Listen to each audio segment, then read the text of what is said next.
దూరమైన కొడుకు. పార్వతమ్మ, సరిత ఇద్దరూ అత్తాకోడళ్ళు. పార్వతమ్మ, సరిత ఇద్దరూ కూడా అదే గ్రామంలో వ్యాపారాలు చేసుకుంటూ ఉండేవాళ్ళు. ఒకరు టిఫిన్ సెంటర్ పెడితే మరొకరు noodles, manchurian, panipuri, fast food center నడుపుతూ ఉంటారు. అలా ఇద్దరు వచ్చిన డబ్బుని కూడబెట్టుకుంటూ జీవితాన్ని గడుపుతూ ఉంటారు. ఒకరోజు ఇద్దరు కూడా డబ్బులు లెక్క పెట్టుకుంటూ ఉంటారు. ఏమే కోడలి పిల్ల, ఈ వారం రోజు నా సంపాదన 15,000. మీరు వారం రోజులకి 15,000 సంపాదించారేమో, నేను అదే వారం రోజులకి 25,000 సంపాదించాను. అది మన ఫాస్ట్ ఫుడ్కున్న మహిమ. నీ పాత పడిపోయిన ఇడ్లీ దోశ ఎవరు తింటారు చెప్పు? ఒసేయ్ కోడలి పిల్ల, ఇవే ఆరోగ్యానికి మంచివే. నువ్వు పెట్టే ఫాస్ట్ ఫుడ్ సెంటర్కి ఫాస్ట్గా బెడ్ ఎక్కేస్తారు. సర్లే, నీతో నాకెందుకులే గాని, ఇదిగో నేను 5,000 తీసుకొని నీకు 20,000 ఇస్తున్నాను. నువ్వేమన్నా చేసుకో. ఒసేయ్, 5,000 ఎందుకే? ఎవరికి ఖర్చు పెట్టడానికి? ఇంకెవరికి?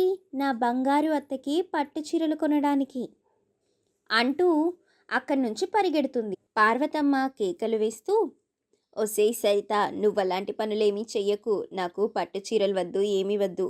డబ్బులు వృధాగా ఖర్చు పెట్టకు. సరిత నాకు తెలుసులే అని అక్కడి నుంచి పరిగెత్తుకుంటూ అడవి వైపుకి పరిగెడుతుంది. అక్కడ ఒక వ్యక్తి వస్తాడు. అతనికి, మీరు చెప్పినట్టుగానే మీరిచ్చిన 10,000తో పాటు నేను సంపాదించిన 15,000, మొత్తం 25,000 అత్తయ్యకిచ్చి మళ్ళీ 5,000 తీసుకువచ్చాను, తీసుకోండి అని 5,000 అతనికి ఇస్తుంది. అతను ఏడుస్తూ, సరిత, మా అమ్మని చూడాలని ఉంది. కానీ మా అమ్మ తన మీద ఒట్టు పెట్టిన కారణంగా నేను ఆమె దగ్గరికి రాలేకపోతున్నాను. నేనిప్పుడు పూర్తిగా మారిపోయాను. ఆమెకు ఈ విషయం ఎలా చెప్పాలి? మీరు ఏం బాధపడకండి, నేను ఏదో ఒకటి చేసి మళ్ళీ నేను మీ ఇద్దరిని కలుపుతాను సరే సరిత, నేను వెళ్తున్నాను. ఈ డబ్బు కూడా నువ్వే ఉంచుకో. నాకు డబ్బుతో అవసరమేమీ లేదు. అని చెప్పి అక్కడి నుంచి వెళ్ళిపోతాడు. సరిత కూడా అక్కడి నుంచి వెళ్ళిపోతుంది. అత్తాకోడలిద్దరూ కూడా వాళ్ళ వాళ్ళ వ్యాపారాలు చేసుకుంటూ ఉంటారు. అలా రోజులు గడుస్తుండగా ఒకరోజు అత్తాకోడళ్ళు వర్షం పడుతున్న కారణంగా తీరిగ్గా ఇంట్లో కూర్చొని ఉంటారు. అత్తయ్య, మీకు ఇష్టమైన వేడివేడి పకోడీ, బజ్జీ రెండూ చేసుకొని చిటికెలో వస్తాను, మీరు అలా కూర్చోండి. ఆమె సరే అని అంటుంది. కోడలు వంటగదిలోకి వెళ్ళి అక్కడ కిటికీ తెరిచి చూస్తూ ఉంటుంది. ఇంతలో గొడుగు వేసుకుని అడవిలో కనిపించిన వ్యక్తి, అతనే సరిత భర్త రమేష్, అక్కడికి వచ్చి, ఇదిగో నా చేత్తో చేసిన బోండా, బజ్జీ, పకోడీ అమ్మకి చాలా ఇష్టం. ఇది నువ్వు అమ్మకి ఇవ్వు అని కిటికీలోంచి వాటిని ఇచ్చి అక్కడే నిలబడతాడు. ఆమె తీసుకొని అత్తగారి దగ్గరికి వచ్చి అత్తగారికి ఇస్తుంది. అబ్బా, వేడివేడిగా భలే ఉన్నాయి అని వాటిని తింటుంది. వాటిని తిన్న తర్వాత ఆమె ముఖం పూర్తిగా మారిపోతుంది. వాటిని పక్కన పెడుతుంది. ఏమైందత్తయ్యా, తినకుండా పక్కన పెట్టారెందుకు? నచ్చలేదా అని సరిత వాటిని తీసుకొని తిని, అబ్బా చాలా బాగుంది, అచ్చం మీ అబ్బాయి చేసినట్టుగానే. ఆ మాట వినగానే ఆమె, సరిత, రమేష్ గురించి ఇక్కడ మాట్లాడొద్దని చెప్పాను కదా, ఎందుకు ఇంకా రమేష్ గురించి మాట్లాడుతున్నావు? అది కాదు, ఒకసారి నేను చెప్పేది వింటారా? నేనేమీ వినదలుచుకోలేదు. అసలు నా దృష్టిలో వాడు ఎప్పుడో చనిపోయాడు. నీకు మొగుడు మీద అంత ప్రేమ ఉంటే ఎక్కడున్నాడో వెతుక్కొని వెళ్ళు, అంతేకాని ఇక్కడ వాడి గురించి మాట్లాడొద్దు. సరిత ఇంకేదో చెప్పబోతుండగా ఆమె తన మాటలు పట్టించుకోకుండా అక్కడి నుంచి లోపలికి వెళ్ళిపోతుంది. దాన్నంతా చాటుగా వింటున్న రమేష్ చాలా బాధగా అక్కడి నుంచి వెళ్ళిపోతాడు. అలా వెళ్తూ ఉండగా రమేష్ స్నేహితుడు వాసు అతన్ని చూసి, ఒరేయ్ రమేష్, ఏంట్రా ఇంటి వెనుక దారి నుంచి వెళ్తున్నావు? అసలు నువ్వు ఇన్ని రోజులు ఎక్కడికి వెళ్ళిపోయావురా? నేను వచ్చి నెల రోజులవుతుంది. నెల రోజుల నుంచి కనిపించలేదు. మీ ఇంట్లో మీ అమ్మని అడిగినా ఏం సమాధానం చెప్పడం లేదు. రమేష్ చాలా బాధగా, వాసు, మా ఇంట్లో చాలా పెద్ద గొడవలు జరిగాయి. అది చెప్పాలంటే ఈరోజు మొత్తం సరిపోదు. అసలు ఏమైందిరా? మా ఇంటికి వెళ్దాం. అందుకు రమేష్ పర్వాలేదు అని అంటాడు. కానీ వాసు మాత్రం అతన్ని తీసుకొని ఇంటికి వెళ్తాడు. ఇద్దరూ కూర్చుని మాట్లాడుకుంటూ ఉంటారు. అప్పుడు వాసు ఏం జరిగిందో చెప్పమని అడుగుతాడు. సరిగ్గా సంవత్సరం క్రితం మా నాన్న తాగి తాగి చనిపోయాడు. కుటుంబ భారమంతా మా అమ్మ మోస్తూ ఉంది. నేను ఏ పని చేయకుండా తిరుగుతూ ఉన్నాను. మద్యం సేవించడం అలవాటే కదా, మరీ విపరీతంగా తాగడం మొదలుపెట్టాను. ఒకరోజు తాగి ఇంటికి వెళ్ళాను. ఒసేయ్ సరిత, నాకు డబ్బులు కావాలి, నాకు తాగడానికి డబ్బులు కావాలి, డబ్బులు ఇవ్వు అంటూ తనని కొట్టడం మొదలుపెట్టాను. అప్పుడు నా భార్య సరిత, అత్తయ్య, అత్తయ్య కాపాడండి అత్తయ్య, నన్ను చంపేస్తున్నాడు మీ అబ్బాయి అత్తయ్య అంటూ పెద్ద పెద్దగా కేకలు వేసింది. అత్తగారు బయటకు వచ్చింది. ఒరేయ్, ఏంట్రా ఇది? ఇంటికి పెద్ద దిక్కుగా ఉండాల్సిన నువ్వు ఇలా తాగి తందనాలాడితే ఎలారా? మీ నాన్న తాగి తాగి ప్రాణాలు పోగొట్టుకున్నాడు. ఇప్పుడు నువ్వు కూడా మొదలు పెట్టావా? హహహ, తాగుడులో ఉన్న ఆనందం నీకేం తెలుసు, నాకు డబ్బులు ఇవ్వండి అని బలవంతంగా వాళ్ళని ఇబ్బంది పెట్టడం మొదలుపెట్టాను. వాళ్ళు నన్ను ఎక్కువ కాలం భరించలేదు. ఇంట్లో దొంగతనాలు చేయడం మొదలుపెట్టాను. అప్పుడే ఇంటి కాగితాలు కనిపిస్తే అవి తాకట్టు పెట్టి మరీ డబ్బు తెచ్చుకొని తాగాను. ఒకరోజు ఇంటి మీదకి మనుషులు వెళ్ళారు. ఏమమ్మా, నీ కొడుకు మా దగ్గర ఇంటి కాగితాలు తాకట్టు పెట్టి నెల రోజుల్లో డబ్బు ఇస్తానని చెప్పాడు. 5 నెలలవుతుంది, ఇంతవరకు డబ్బులు ఇవ్వలేదు. అడుగుతుంటే ఏం సమాధానం చెప్పట్లేదు. ఆ మాట వినగానే అత్తాకోడళ్ళిద్దరూ ఆశ్చర్యపోతారు. ఇల్లు తాకట్టు పెట్టడం ఏంటి అని పత్రాలు తీసుకుంటారు. దాన్ని చూసి చాలా బాధపడతారు. ఏవండి, ఈ విషయమంతా మాకు తెలీదు. వాడు మీ దగ్గర ఎంత అప్పు చేశాడు? ఆ డబ్బు మేము తిరిగిచ్చేస్తాము. 25 లక్షలు తీసుకున్నాడు. వాటిని ఎప్పుడు ఇస్తారు? మీరు ఎంతకాలమని ఇస్తారు? 25 లక్షలా? మాకు కొంచెం సమయం ఇవ్వండి. ఏదో ఒక రకంగా డబ్బులు తిరిగి ఇచ్చేస్తాము. లేదంటే అప్పుడు ఈ ఇల్లు మీరు తీసుకోండి అని చెప్పడంతో వాళ్ళు సరే అని అక్కడి నుంచి వెళ్ళిపోయారు. తరువాత నేను ఇంటికి వచ్చాను. ఇల్లు తాకట్టు పెట్టేవారా? ఈ ఇల్లు మా అమ్మ జ్ఞాపకం నాకు ఇచ్చింది. ఇక్కడ ఈ ఇంటితో నాకు ఎన్ని అనుబంధాలు ఉన్నాయి. ఎన్నో కష్టాలు సుఖాలు చూసిన ఈ ఇల్లు. మా నాన్న తమ్ముడితో సంతోషంగా ఆడిన ఇల్లు. వాళ్ళని దూరం చేసుకున్న ఇల్లు. మీ నాన్న నేను కలిసి బ్రతికిన ఇల్లు. నా సంతోషం నా దుఃఖం అంతా ఈ 4 గోడలకి తెలుసు. అలాంటి ఇల్లు తాకట్టు పెట్టావా? నువ్వు నాతో నా కొడుకువే కాదు, నాకసలు ఇంకా కొడుకులే లేరు అంటూ బకెట్ నీళ్లు తీసుకువచ్చి ఆమె నెత్తిమీద పోసుకొని, నా కొడుకు చనిపోయాడు ఈరోజుతో అని, ఇంక నువ్వు నా ఇంటి గడప తొక్కితే నేను ఊరేసుకొని చస్తాను అని కోపంగా లోపలికి వెళ్తుంది. సరిత ఏం చేయలేక ఏడుస్తూ లోపలికి వెళ్ళిపోతుంది. అలా అక్కడి నుంచి నా జీవితం పూర్తిగా మారిపోయింది. ఊర్లో విలువ లేకుండా పోయింది. తాగుబోతు అని ఒక ముద్ర పడిపోయింది. కొన్ని రోజులకి ఇక్కడి నుంచి వెళ్ళిపోయాను. ఆ తర్వాత ఎన్నో కష్టాలు పడిన తర్వాత నాకు బుద్ధొచ్చింది. ఇదిగో, అడవి మార్గం నుండి వెళ్తే ఒక ఊరు వస్తుంది, కొండాపురం అని. అక్కడ చిన్న వ్యాపారం మొదలు పెట్టుకొని సంతోషంగా ఉన్నాను. ఈ మధ్య నా భార్యను కలిసి జరిగిందంతా చెప్పాను. ఆమె చాలా సంతోషపడింది. మా అమ్మని నన్ను ఒకటి చెయ్యమని చెప్పాను. ఆ ప్రయత్నమే ఇది. ఎప్పుడు వర్షం పడినా ఇంట్లో నేనే బజ్జీలు బోండాలు వేస్తాను. మా అమ్మ నన్ను గుర్తు చేస్తుందేమో అని ఆశపడ్డాను. కానీ ఆమెకు నా మీద ఇంకా కోపం అలాగే ఉంది అంటూ జరిగిన విషయమంతా చెప్తాడు. ఆ మాటలు విన్న వాసు, రమేష్, నువ్వేం బాధపడకు. మీ అమ్మగారిని నిన్ను కలిపే బాధ్యత నాది. ఆ మాట వినగానే రమేష్ చాలా సంతోషపడతాడు. ఆ మరుసటి రోజు ఉదయం వాసు దోశలు తినడానికి పార్వతమ్మ దగ్గరికి వెళ్తాడు. ఏంటత్తా, ఈ దోశలు అస్సలు బాగోలేవు. ఏంట్రా అల్లుడు, అంత మాట అన్నావు? ఊర్లో అందరూ కూడా ఇక్కడికే వచ్చి టిఫిన్ చేస్తారు. అలాంటిది నా దోశలకే పేరు పెట్టావు. నువ్వు ఒక్కదానివే అలా అనుకుంటే ఎలా అత్తా? ఇక్కడి నుంచి అడవి మార్గంలో పోతే కొండాపురం అనే ఒక ఊరు ఉంది. ఆ ఊర్లో టిఫిన్ వేస్తారు, సూపర్గా ఉంటుంది. అలాగే పకోడీలు బజ్జీలు బోండాలు తింటే అస్సలు వదిలిపెట్టరు. అలా ఉంటాయి తెలుసా? ఒరేయ్ వాసు, నువ్వు చెప్పినట్టుగా అలా ఉంటే మాత్రం నీకు రోజు టిఫిన్ ఫ్రీగా పెడతాను. ఒకవేళ నాకు నచ్చలేదంటే మాత్రం నువ్వు రోజు తిన్నదానికంటే 10 రూపాయలు ఎక్కువ ఇవ్వాలి. తప్పకుండా అత్తా, నీ టిఫిన్ సెక్షన్ పూర్తయిన వెంటనే వెళ్దాం పదా. అందుకు పార్వతమ్మ సరే అంటుంది. ఇక టిఫిన్ పూర్తయిపోయిన తర్వాత ఇద్దరూ కలిసి అడవి మార్గంలో కొండాపురం గ్రామానికి చేరుకుంటారు. అక్కడ టిఫిన్ ఆర్డర్ ఇస్తారు. దాన్ని తింటూ ఉండగా ఆమెకు అనుమానం వస్తుంది. అప్పుడు లోపల నుంచి రమేష్ బయటకు వస్తాడు. రమేష్‌ని చూసి ఆమె చాలా కోప్పడుతుంది. అత్త, నువ్వు కోపంగా చూడొద్దత్తా. ఇప్పుడు రమేష్ పూర్తిగా మారిపోయాడు. ఈ హోటల్ వాడిదే. అంటూ జరిగిన విషయమంతా చెప్తాడు. దాన్ని విన్న తల్లి చాలా సంతోషపడుతూ రమేష్‌ని దగ్గరికి తీసుకుంటుంది. రమేష్ చాలా ఆనందంగా అమ్మా, అమ్మా, సరిత ఈ విషయం నీకు చెప్పడానికి చాలా ప్రయత్నించింది.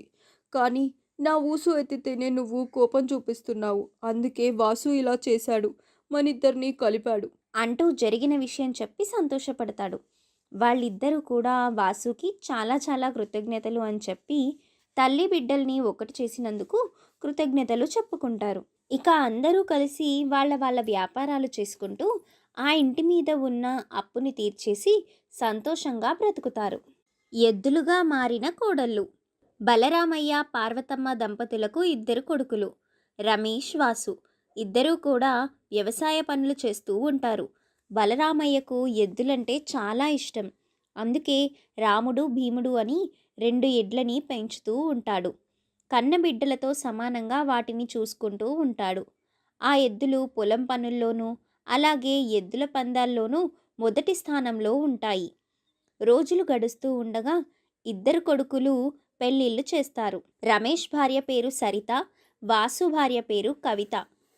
వాళ్ళు కుటుంబంతో ఎంతో సంతోషంగా ఉంటారు.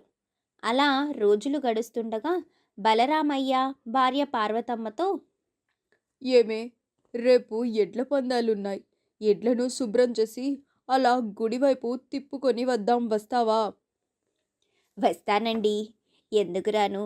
ఇక ఇద్దరూ కూడా ఎడ్లని శుభ్రపరుస్తారు. ఆ తర్వాత వాటిని గుడి దగ్గరికి తీసుకెళ్ళి ప్రదక్షిణలు చేయిస్తారు. ప్రదక్షిణలు పూర్తయిన తర్వాత ఇంటికి తిరిగి వస్తూ ఉండగా మార్గమధ్యంలో, బలరామయ్య, ఈసారి కూడా మీ ఎద్దులే ఎప్పట్లాగే పందెంలో ఫస్ట్ ప్రైజ్ కొడతాయిలే. అవును సుబ్బయ్య, అది ఎప్పుడూ జరిగేదే కదా. ఈ రెండు నాకు 2 కళ్ళ లాంటివి. నా పరువు బాగా నిలబెడతాయి. నా బిడ్డల్లాంటివి ఇవి 2. అని మాట్లాడుతూ ఉండగా మరో వ్యక్తి వచ్చి, ఈసారి రంగయ్య కొత్త ఎడ్లని నీకు పోటీగా దించాలని చూస్తున్నాడు. మరి చూసుకో. ఎవరు ఎన్ని దించినా గెలిచేది మాత్రం వీళ్ళే. అని అక్కడి నుంచి వెళ్ళిపోతాడు. ఆ రోజు సాయంత్రం కొడుకులిద్దరూ కూడా ఎద్దుల్ని తీసుకొని తోటలోకి వెళ్ళి పడుకుంటారు. మరుసటి రోజు ఉదయం తండ్రి అక్కడికి వెళ్తాడు. తీరా అక్కడికెళ్ళి చూస్తే ఎడ్లు 2 చనిపోయి ఉంటాయి. అలాగే వాళ్ళ కొడుకులు కూడా. దాన్ని చూసి అతను బోరున ఏడుస్తూ ఉంటాడు. పాము కరిచినట్టు నోట్లో నుంచి నురగ ఉంటుంది. దాన్ని చూసి బోరున ఏడుస్తాడు తండ్రి.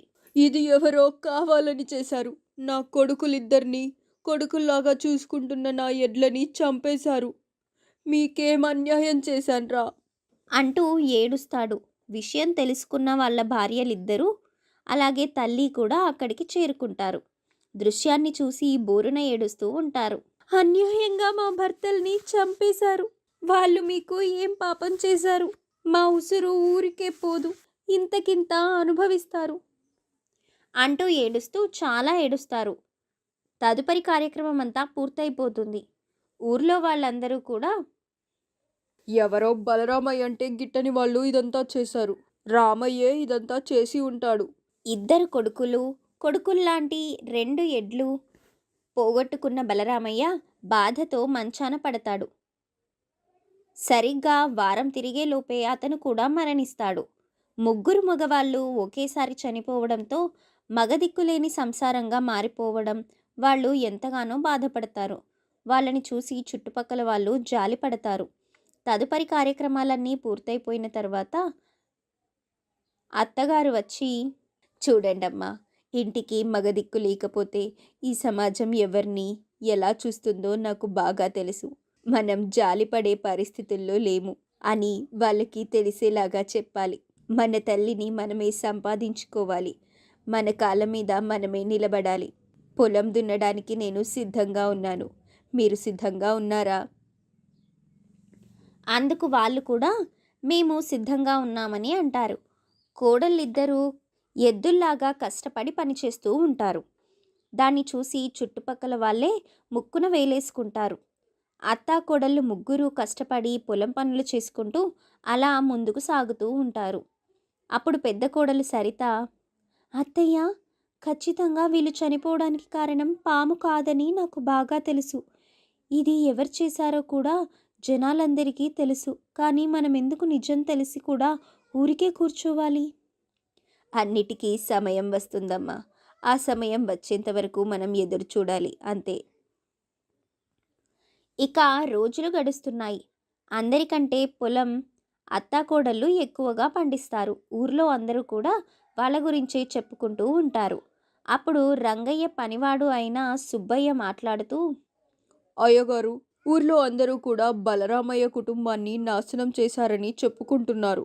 అది ఎంతవరకు నిజమో నాకు తెలియదు. కానీ ఈసారి కూడా ఆ కుటుంబంలో వాళ్ళ చేతిలో మీరు ఓడిపోయారు. అది కూడా ఆడవాళ్ళ చేతిలో. ఆ మాట విన్న రంగయ్య కోపంగా, ఏంట్రా నువ్వు మాట్లాడేది?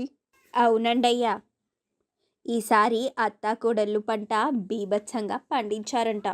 ఊళ్ళో వాళ్ళకి తిరుగులేదని చెప్పుకుంటున్నారు. ఈ బలరామయ్య కుటుంబం నాకు ప్రతి దాంట్లో అడ్డంగానే ఉంది. అందుకే వాళ్ళని తొలగిస్తే మళ్ళీ వీళ్ళు తగలడ్డారా?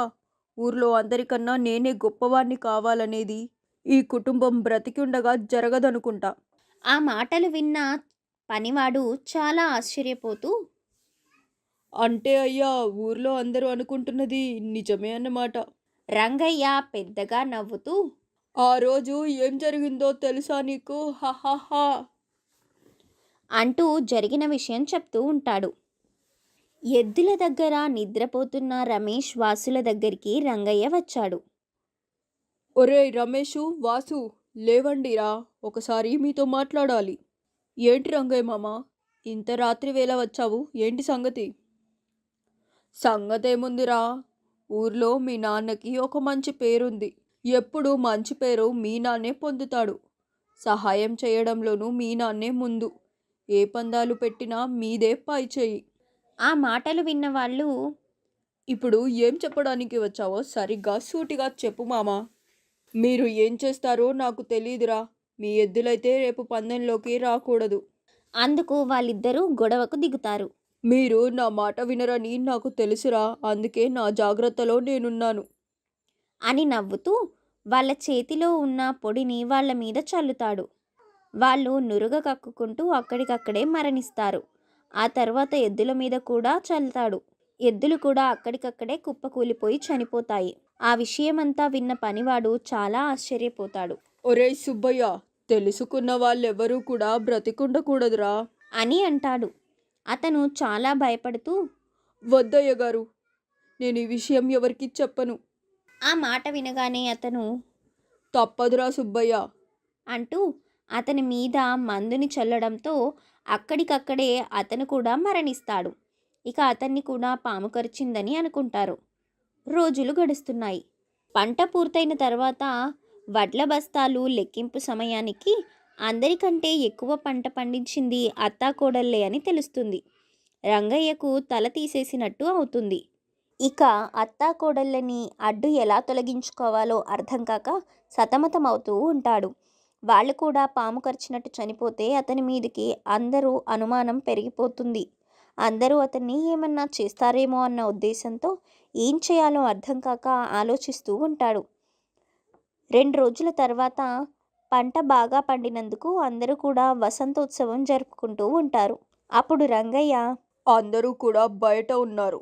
నా దగ్గర ఉన్న ఈ విషయాన్ని ఆ కుటుంబంలో వాళ్ళకి కొద్ది కొద్దిగా కలుపుతాను. వాళ్ళు ఒకేసారి కాకుండా కొద్ది కాలం వ్యవధిలో చనిపోతారు అని భావిస్తాడు. అతను దాచిపెట్టిన విషం సీసా ఎక్కడ ఉంది అని మొచ్చుతో సహా వెతుకుతాడు. అలా వెతుకుతూ ఉండగా పొరపాటున మొచ్చుపై ఉన్న పొట్లంలో దాచిన విషపు మందు అతని మీద పడుతుంది. అతను అక్కడికక్కడే పాము కాటు వేసినట్టుగా చనిపోతాడు.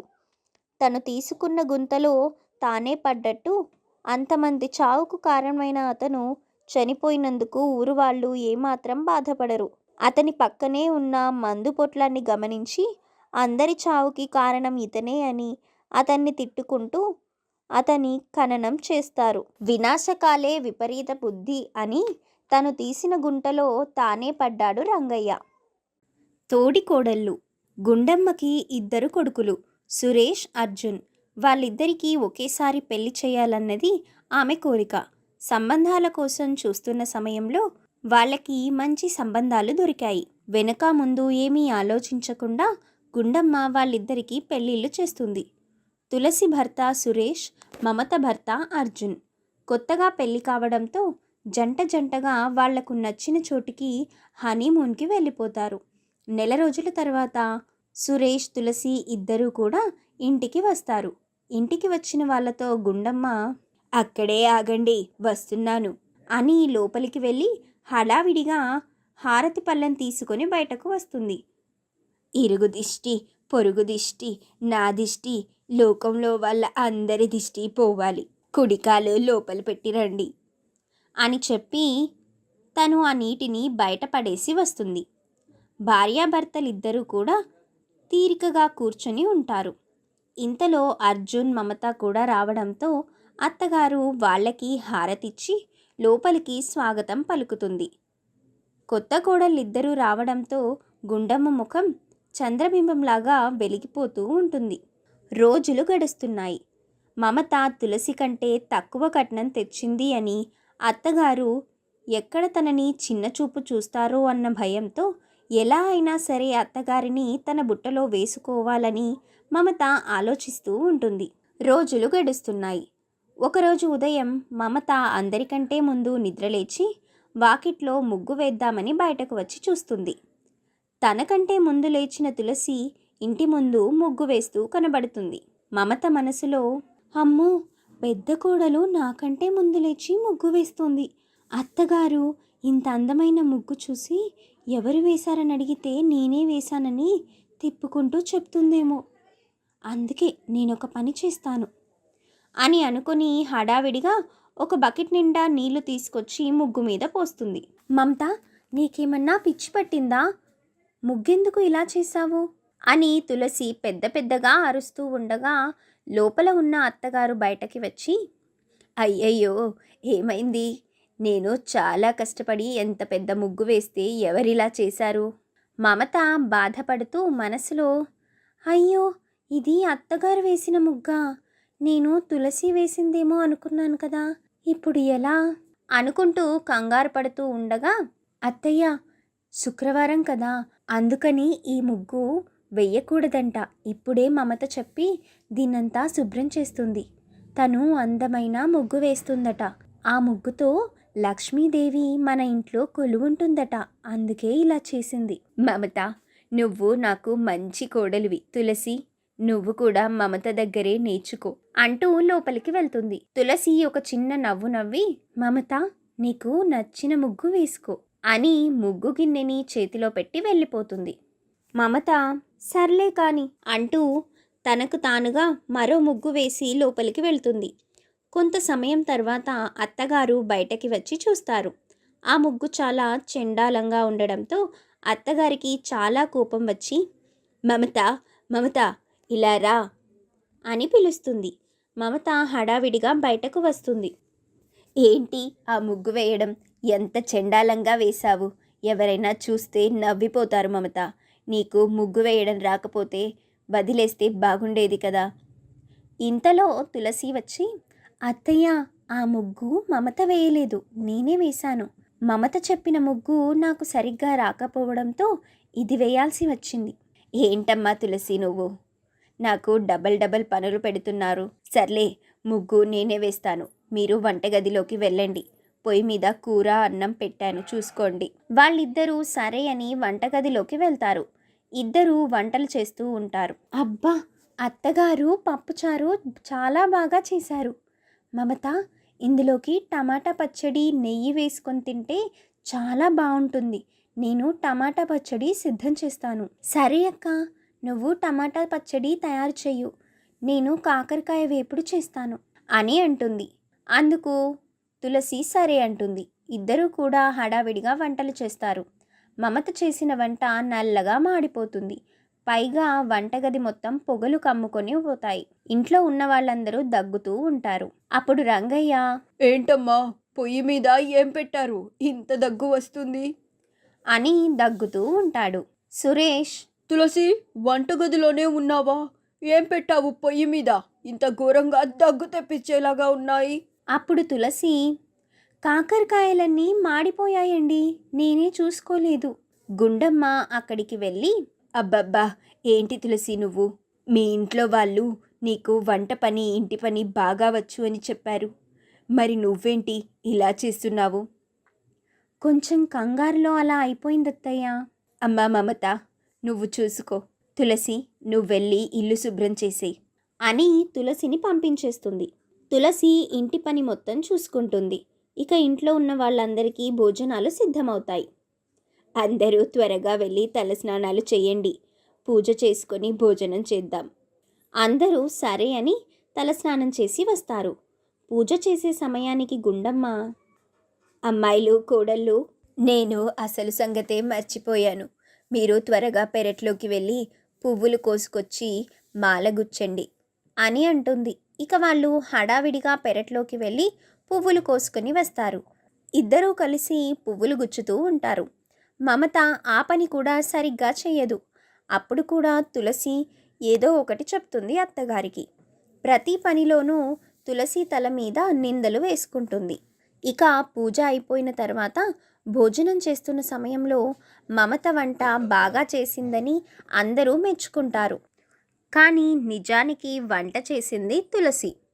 అలా రోజు మమత ఎలా అయినా అత్తగారి చేత ఇంకా గొప్పగా మెచ్చుకోవాలని ఏవేవో ప్రయత్నాలు చేసి విఫలమవుతూ ఉంటుంది. ఆ తప్పులన్నీ తులసి తన మీద వేసుకుంటుంది. అలా రోజులు గడుస్తూ ఉండగా ఇంట్లో గ్యాస్ అయిపోయిందని వంట కట్టెల పొయ్యి మీద చెయ్యమని అత్తగారు తులసికి చెప్తుంది. తులసి కట్టెల పొయ్యి మీద వంట చేస్తూ ఉంటుంది. ఇంతలో ఏదో మర్చిపోయానని వంటగదిలోకి వెళ్తుంది. తను తిరిగి వచ్చే సమయానికి అత్తగారి కొత్త చీర పొయ్యిలో పడి కాలిపోతూ ఉంటుంది. దాన్ని చూసి తను చాలా కంగారు పడుతుంది. అత్తగారు దానిని గమనించి, అయ్యో అయ్యో, ఎంత పని జరిగింది! బట్టలెవరు ఇక్కడ ఆరేసింది? కొత్త చీర నాశనమైపోయింది. 15,000 రూపాయలు పెట్టి నా మొగుడు నాకు బహుమతిగా ఇచ్చిన చీర ఇది. ఎవరిక్కడ బట్టలు ఆరేసింది? మాట్లాడవే! గట్టిగా అనడంతో తులసి, నన్ను క్షమించండి అత్తయ్య, నేనే చేశాను. ఇది కావాలని జరిగింది కాదు, పొరపాటున జరిగిపోయింది. అత్తగారు మరింత కోపంగా, నేను నీకు వాతలు పెట్టి పొరపాటున జరిగిపోయిందని చెప్తాను. అప్పుడు నీకు ఎలా ఉంటుందో అప్పుడు అర్థమవుతుంది అని గట్టిగా అరవడంతో ఇంట్లో ఉన్న మగవాళ్ళు కూడా అక్కడికి వస్తారు. జరిగిన విషయం తెలుసుకొని అందరూ కూడా ఆమెని తిడుతూ ఉంటారు. తులసి, మా అమ్మని వేధించడానికే వచ్చావా నువ్వు? ఒక్క పని కూడా సరిగ్గా చెయ్యవు. మమతని చూసి నేర్చుకో అని సురేష్ చాలా చివాట్లు పెడతాడు. వాటన్నింటినీ చూసి మమత తట్టుకోలేక, అందరూ ఒక్క నిమిషం ఆగుతారా? తులసి అక్క చాలా మంచిది, దయచేసి ఆమెను ఒక్క మాట కూడా అనొద్దు. మమత, నువ్వు చిన్నపిల్లవి, నీకేం తెలీదు, ఊరుకో. ఇంకా చిన్నపిల్ల ఏంటక్క? ప్రతిరోజు నువ్వు నన్ను వెనకేసుకొని వస్తావా? నా స్వార్థం కోసం నిన్ను నేను బలి చేయలేను అంటూ ఏడుస్తూ అత్తగారితో, అత్తయ్య, నన్ను క్షమించండి. ఇంట్లో అడుగుపెట్టిన దగ్గర నుంచి చేసిన ప్రతి ఒక్క తప్పు నేను చేసిందే కానీ తులసి అక్క చేసింది కాదు. తులసి అక్క తన మీదే నింద వేసుకుంది. అది ఆమె గొప్పతనం. నేను కట్నం తక్కువ తీసుకువచ్చాను. నన్ను చిన్న చూపు చూస్తారేమో అన్న ఉద్దేశంతో ఏదో చేయాలి అనుకుని పొరపాటులో ఏదో జరిగిపోయింది. అవన్నీ నేను కావాలని చెయ్యలేదు. మీ ముందు మంచి పేరు తెచ్చుకోవాలని ఆలోచించి చేశాను. కానీ ఒక్కటి కూడా సరిగ్గా చేయలేదు నేను. నన్ను క్షమించండి అంటూ క్షమాపణ కోరుకుంటుంది. దానివల్ల అందరూ ఆశ్చర్యపోతారు. తులసి యొక్క గొప్ప మనసుని అర్థం చేసుకోలేకపోయాము అంటూ అందరూ కూడా బాధపడతారు. మమత, సొంత అక్క కాకపోయినా నన్ను సొంత చెల్లిలాగా కడుపులో పెట్టుకొని ఇన్ని రోజులు దాచుకున్నావు. కానీ ఈరోజు అందరూ నిన్ను తిడుతూ ఉంటే నేను తట్టుకోలేకపోయాను అక్క. ఇంత చూసిన తరువాత కూడా నేను రాయిలాగా నిలబడిపోతే నా అంత స్వార్థపరులు ఎవ్వరూ ఉండరు. అందుకే నిజం చెప్పేశాను. నన్ను క్షమించు అంటూ ఏడుస్తుంది. నాకు బంగారం లాంటి కోడళ్ళు దొరికినందుకు నేను సంతోషపడుతున్నాను. తోటి కోడళ్ళంటే ఒకరి మీద ఒకరికి ఈర్ష్య ఉంటుంది. కానీ మీరిద్దరూ సొంత అక్క చెల్లెళ్ళలాగా ఉన్నందుకు సంతోషపడుతున్నాను. ఎప్పుడూ ఇలాగే ఉంటే ఎలాంటి గొడవలు ఉండవు. అయినా నీ పిచ్చితనం కానీ నాకు ఇద్దరు కూడా సమానమే. కట్నం డబ్బులు నేను తీసుకున్నాను. మీ పేర్ల మీద బ్యాంకుల్లో వేశాను. అది మీ డబ్బే. మీకు మీ పిల్లలకు ఉపయోగపడుతుంది. ఆ మాటలకి కోడళ్ళిద్దరూ కూడా చాలా ఆశ్చర్యపోతారు. ఇలాంటి గొప్ప మంచి అత్త దొరికినందుకు సంతోషంగా ఉంది అని ఇద్దరూ కూడా కృతజ్ఞతలు చెప్పుకుంటారు. ఆ తర్వాత రంగయ్య, పోతే పోయింది లేవే ముష్టి చీర, ఇంకొకటి కొని పెడతాను. సరే పదండి, ఇంకా చూస్తారేంటి? ఎక్కడికి వెళ్ళేది? ఇప్పుడే కదా కొత్త చీర కొనిపెడతా అన్నారు. షాపింగ్కి వెళ్దాం పదండి. కోడళ్ళకి కూడా కొత్త బట్టలు తీసుకుందాం. ఓహో, నాకే పెట్టావా ఫిట్టింగు? ఆ మాటలకి వాళ్ళందరూ కూడా పెద్దగా నవ్వుతారు. రంగయ్య కూడా పెద్దగా నవ్వుతాడు. ఇక అత్త కోడళ్ళందరూ కలిసి షాపింగ్కి వెళ్తారు. ఇక ఆ రోజు నుంచి అందరూ కలిసిమెలిసి సంతోషంగా ఉంటారు. అత్తా కోడళ్ళు వర్షం. తులసి మమత ఇద్దరూ అక్క చెల్లెళ్ళు. తల్లి శాంతమ్మ. తండ్రి లేకపోయినా వాళ్ళిద్దరినీ తన రెక్కల కష్టం మీద పెంచింది. పెద్దమ్మాయి తులసికి చదువు పూర్తయిన వెంటనే మంచి సంబంధం వస్తుంది. శాంతమ్మ కట్న కానుకలన్నీ మాట్లాడుకొని మంచి సంబంధం అన్న పేరుతో తులసికి పెళ్లి చేస్తుంది. పెళ్ళైపోయి పుట్టింటి నుంచి మెట్టినింటికి వెళ్ళి వస్తున్న సమయంలో, చూడమ్మా, అత్తగారింట్లో చాలా ఒద్దికతో ఉండాలి. తొందరపడి భర్తకు కానీ అత్తమామలకు కానీ ఎదురు మాట్లాడకూడదు అని అప్పగింతల సమయంలో చెప్తుంది. అక్క చెల్లెళ్ళిద్దరూ కూడా చాలా ఏడుస్తూ ఉంటారు. అప్పుడు అత్తగారు గుండమ్మ, ఎందుకమ్మాయిలు ఏడుస్తున్నారు? ఒక్క సంవత్సరం పోతే నువ్వు కూడా మా ఇంటికే వస్తావు కదా. మా రెండో అబ్బాయి అర్జున్ని నీకిచ్చి పెళ్లి చేస్తాను. నువ్వు చదువు పూర్తి చేసుకో అని అంటుంది. ఆ మాటలకి వాళ్ళు చాలా సంతోషపడతారు. తులసి పుట్టింటిని వదిలిపెట్టి అత్తగారింటికి వెళ్తుంది. అత్తగారిల్లు చూసి చాలా సంతోషపడుతుంది. బయట చాలా ఆనందంగా కనబడుతుంది. పైగా పెంకుటిల్లు, చాలా పెద్ద స్థలం, చుట్టూ అంతా మొక్కలు వేసుకోవచ్చు అని ఆనందపడుతుంది తులసి. అత్తగారింట అడుగు పెట్టిందో లేదో ఆ ఇల్లు చూసి చాలా ఆశ్చర్యపోతుంది. ఇంట్లో చాలా తక్కువ సామాన్లు ఉంటాయి. అత్తయ్య, ఇంట్లో సామాన్లేవి లేవెందుకు? ఎందుకు లేవు? వంటగదిలో ఉన్నాయి, చూపిస్తాన్రా అంటూ ఇంటి వెనక్కి తీసుకువెళ్తుంది. అక్కడ చాలా అందంగా ఉంటుంది. ఎదురుగా చిన్న పొయ్యి. పొయ్యి దగ్గర అన్ని మట్టి పాత్రలు ఉంటాయి. వాటిని చూసి తులసి చాలా ఆశ్చర్యపోతుంది. నువ్వు ఇందులోనే వంట చెయ్యాలి. అందుకు తను సరే అని తల ఊపి వెళ్ళిపోతుంది. ఆ రోజు గడిచిపోతుంది. ఆ మరుసటి రోజు కట్టెల పొయ్యి మీద వంట చేస్తూ చాలా ఇబ్బంది పడుతుంది. దానిని చూసిన భర్త సురేష్ తల్లితో, అమ్మా, ఒక గ్యాస్ పొయ్యి తీసుకొని వస్తానమ్మా. తను చాలా ఇబ్బంది పడుతుంది.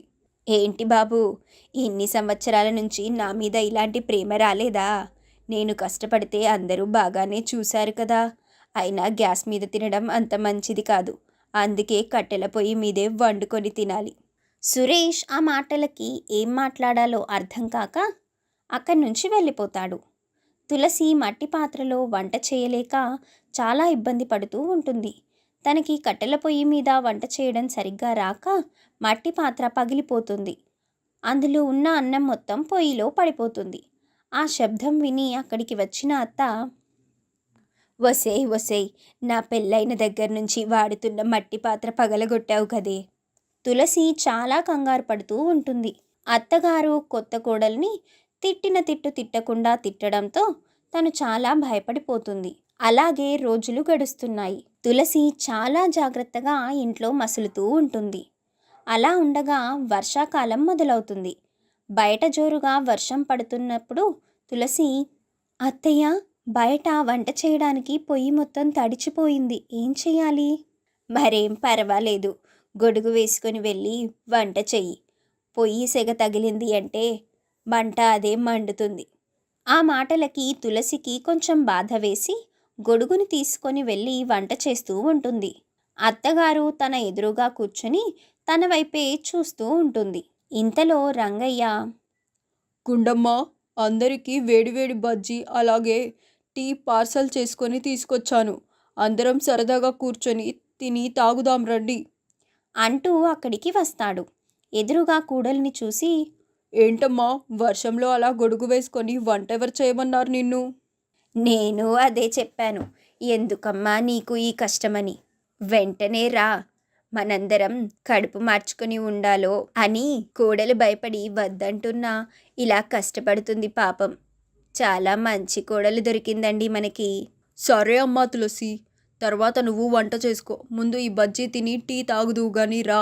తులసి అక్కడికి వస్తూ ఉండగా అత్తగారు కంటి చూపుతో ఆమెను రావద్దు అని సైగ చేస్తుంది. పాపం తను ఏమీ చేయలేక, మామయ్య, మీరు కానివ్వండి, నేను 10 నిమిషాల్లో వచ్చేస్తాను, వంట అయిపోతుంది అంటూ ఉంటుంది. ఇక వాళ్ళిద్దరూ లోపలికి వెళ్తారు. ఆ విధంగా అత్తగారు అందరూ ఉన్నప్పుడు ఒకలాగా, ఎవ్వరూ లేనప్పుడు ఒకలాగా ప్రవర్తిస్తూ ఉంటుంది. తులసి ఒక రకంగా మానసిక వేదన అనుభవిస్తూ ఉంటుంది. అలా ఉండగా కొన్ని రోజుల తర్వాత తులసి గర్భవతి అని తెలియడంతో తను మొదటి పురుడు కోసం పుట్టింటికి వెళ్తుంది. తల్లిని చూసిన వెంటనే తులసికి ఎంతో ఆనందం కలుగుతుంది. ఏంటమ్మా తులసి, నువ్వొక్కదానివే వచ్చావు? మీ ఆయన రాలేదా? ఏదైనా గొడవైందా? తులసి ఒక్కసారిగా ఏడుస్తూ, అమ్మా, చాలా రోజులైందమ్మా నిన్ను చూసి. నేనిప్పుడు గర్భవతినమ్మా, అందుకే వచ్చాను. మా ఆయన రావడానికి కుదరలేదు. నాతో పాటు రావడానికి ఎవ్వరికీ కూడా ఖాళీ లేదు. అందరూ పొలం పనుల మీద కొంచెం ఆదరాబాదరాగా ఉన్నారు అని చెప్తుంది. ఆ మాటలకు తల్లి కొంచెం అసంతృప్తిని వ్యక్తం చేస్తుంది. ఆ తర్వాత చెల్లి పలకరిస్తుంది. తులసి ఇక ఆ రోజు గడిచిపోతుంది. ఆ మరుసటి రోజు ఉదయం తల్లి, అమ్మా తులసి, నువ్వొక్కడ సంతోషంగానే ఉన్నావా? నాకేంటమ్మా, తల్లిలాగా చూసుకునే అత్త, తండ్రిలాగా చూసుకునే మావయ్య, స్నేహితుడిలాగా ఉండే నా భర్త. అవునా అక్క? అయితే ఎవరు ఎవరిలాగా లేరన్నమాట. ఆ మాటకి తులసి, దాని అర్థం ఏమిటి మమత అని అడిగితే, అంటే ఏముంది, అత్తగా ఉండాల్సిన అత్తగా లేకుండా అమ్మగా ఉంది, అలాగే మిగిలిన వాళ్ళు కూడా ఉన్నారు అని అర్థం. ఊరుకో మమత, నువ్వేం మాట్లాడతావు నీకే అర్థం కాదు. దాని మాటలు నువ్వేం పట్టించుకోకు తులసి. అయినా నేను నీ కన్న తల్లిని, నాకు తెలియదా నువ్వక్కడ సుఖంగా ఉన్నావో లేవో అని? నీ కన్నీళ్లలోని బాధే నాకు అర్థమవుతుంది. అసలేం జరిగిందమ్మా? తులసి బోరున ఏడుస్తూ, అమ్మా, ఈ వర్షాకాలం అంతా అన్ని రోజులు నరకం అనుభవించాను. తను దర్జాగా ఇంట్లో కూర్చొని ఉంటే నేను గొడుగు పట్టుకొని వర్షంలో వంట చేస్తున్నాను. దాన్ని అందరూ చూస్తున్నారు కానీ ఒక్కళ్ళు కూడా ఒక్క మాట అడగట్లేదు. నా పరిస్థితి అంత దారుణంగా ఉంది అంటూ ఏడుస్తుంది. దాన్ని చూసి తల్లి చెల్లి ఇద్దరూ కూడా ఏడుస్తారు. అప్పుడు తల్లి శాంతమ్మ, నేనింకా నువ్వు చాలా సంతోషంగా ఉన్నావు, దీనిని కూడా తీసుకెళ్ళి ఆ ఇంట్లోని కోడల్ని చేద్దామని ఆశపడ్డాను. అమ్మో, అక్కడికి అస్సలు వద్దమ్మా. కొంచెం ఆలస్యమైనా మంచి సంబంధమే చూసి చేద్దామమ్మా. లేదమ్మా, నేను ఆ ఇంటికే కోడలిగా వెళ్ళాలి. ఆ అత్తగారి పని పట్టాలి. మంచి ముహూర్తాలు ఎప్పుడున్నాయో చూడు.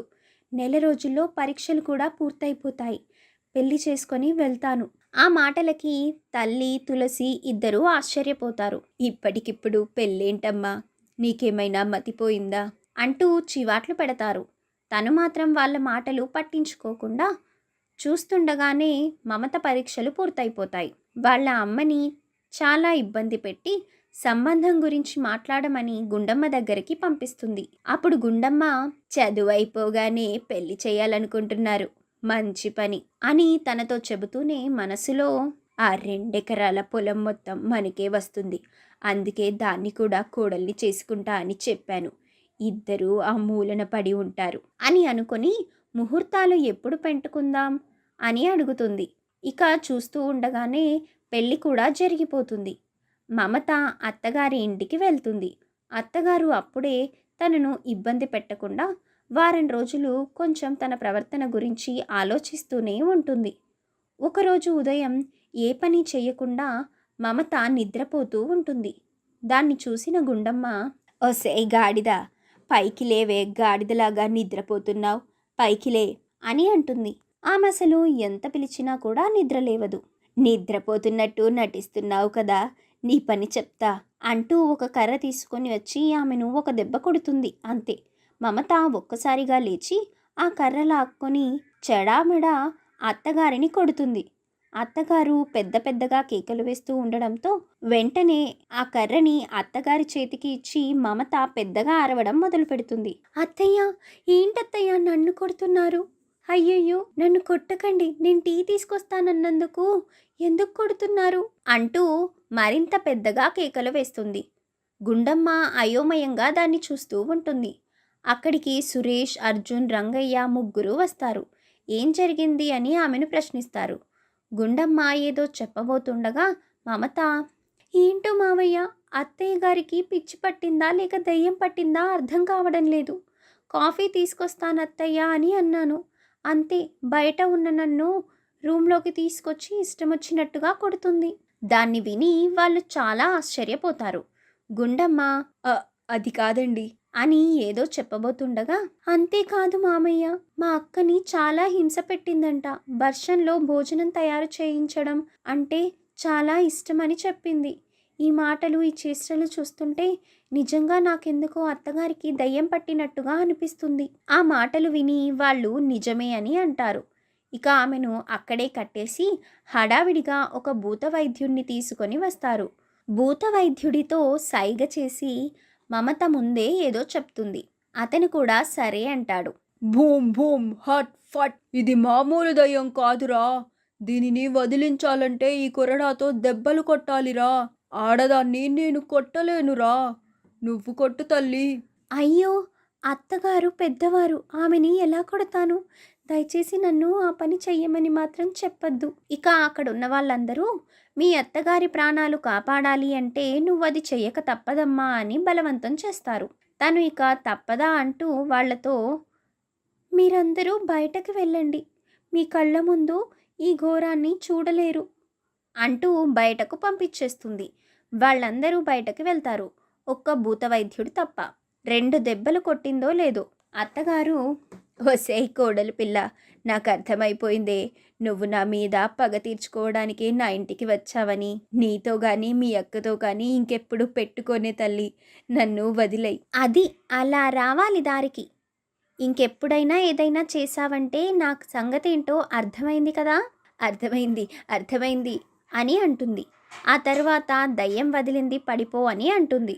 అత్తగారు కింద పడిపోతుంది. ఇక బయట వాళ్ళని పిలిచి, దయ్యం వదిలేసింది, ఇక తాయెత్తు కట్టాలి అని మంత్రగాడు తాయెత్తు కట్టి వాళ్ళిచ్చిన 1000 రూపాయలు తీసుకుంటాడు. అలాగే మమత ఇచ్చిన డబ్బులు కూడా తీసుకుంటాడు.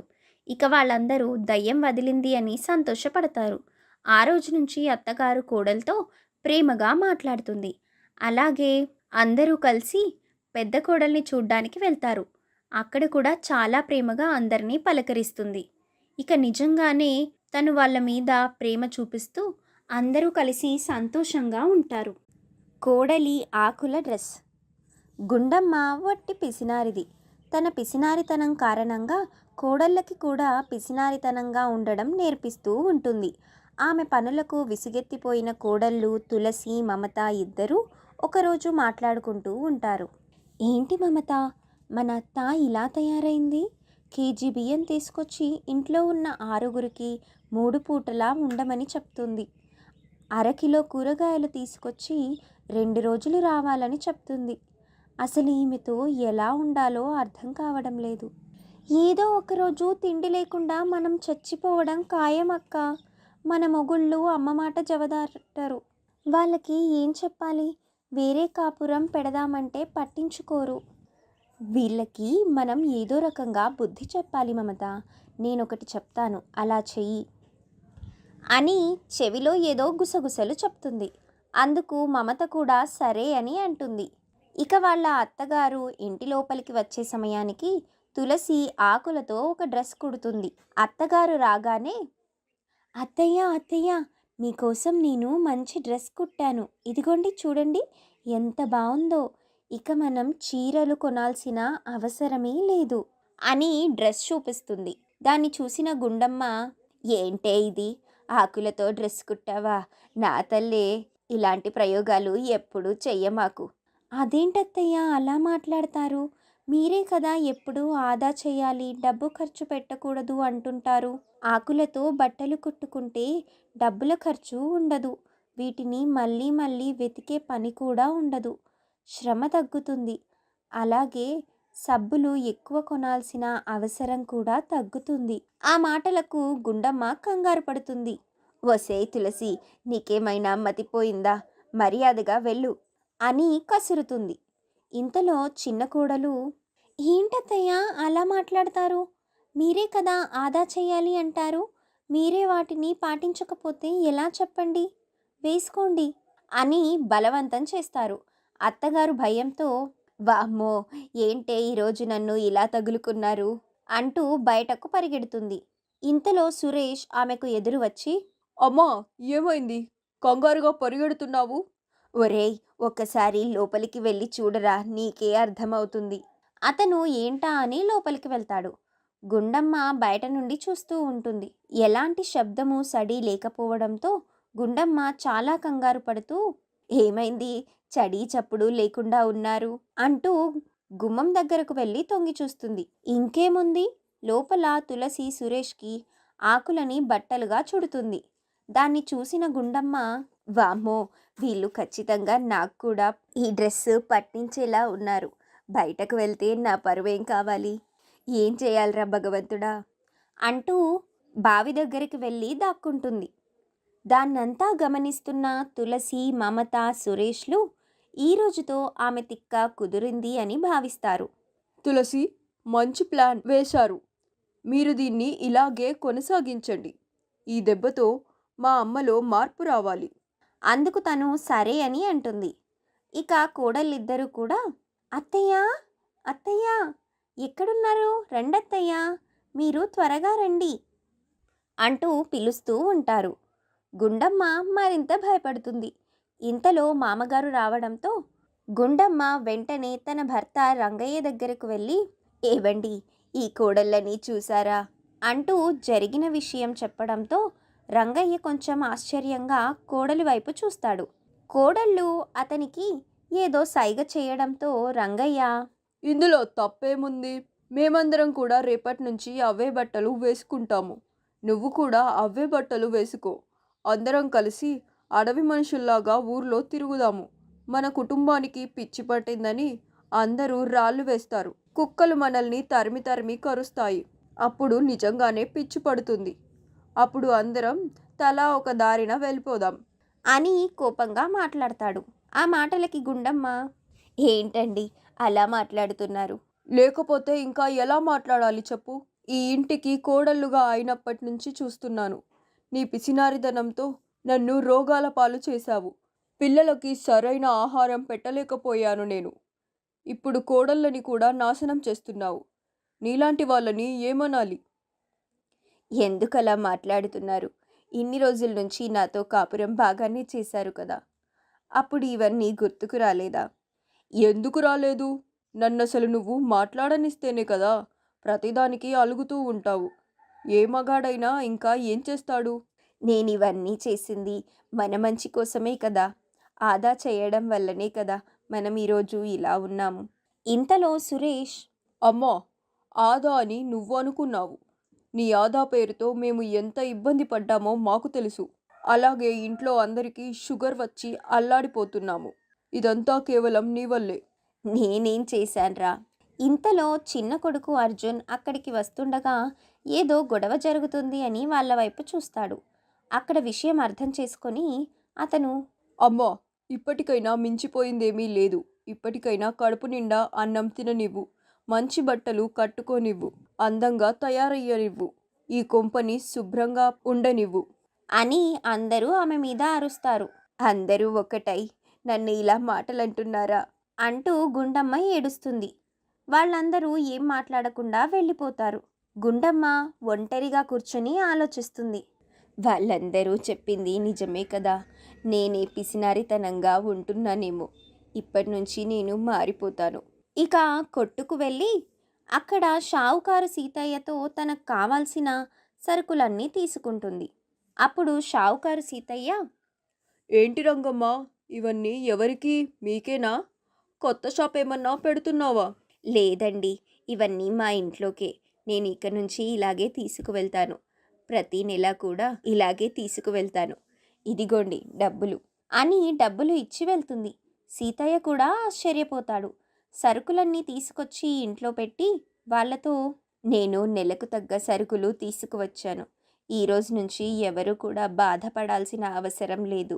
ఎవరికి నచ్చినట్టు వాళ్ళు ఉండండి, కానీ అతి ఖర్చు మాత్రం పెట్టొద్దు. ఆమె తీసుకువచ్చిన సరుకులన్నీ చూసి వాళ్ళు ఆశ్చర్యపోతారు. వాళ్ళందరూ కూడా చప్పట్లు కొట్టడం మొదలు పెడతారు. దాన్ని చూసి గుండమ్మ చాలా సంతోషపడుతుంది. ఇక ఆ రోజు నుంచి గుండమ్మ తన పిసినారితనాన్ని వదిలిపెట్టి అతి ఖర్చు పెట్టకుండా ఏదైతే అవసరమో దాన్ని వాళ్లకు అందిస్తూ వాళ్ళని సంతోషపరిచి ఆమె కూడా సంతోషపడుతుంది. కరెంటు దొంగలు అత్తాకోడళ్ళు. గుండమ్మకి 2 కొడుకులు. ఇద్దరికి పెళ్ళిళ్ళు చేసింది. కోడళ్ళిద్దరూ కూడా ఇంటికి వచ్చారు. వాళ్ళే తులసి, మమత. తులసి పెద్ద కొడుకైన సురేష్ భార్య. మమత చిన్న కొడుకైన అర్జున్ భార్య. కొత్తగా కోడళ్ళు ఇంటికి వచ్చిన సందర్భంలో అత్తగారు చాలా బాధపడుతూ చనిపోయిన భర్త ఫోటో ముందు నిలబడి ఏడుస్తూ, ఏవండి, ఈ శుభ సందర్భంలో మీరు ఉంటే బాగుండేది. మీరు లేకపోయినా నేను పిల్లలిద్దరినీ కష్టపడి పెంచి ప్రయోజకుల్ని చేశాను. ఇప్పుడు పెళ్ళిళ్ళు కూడా చేశాను. అవన్నీ చూడడానికి మీరు లేరు.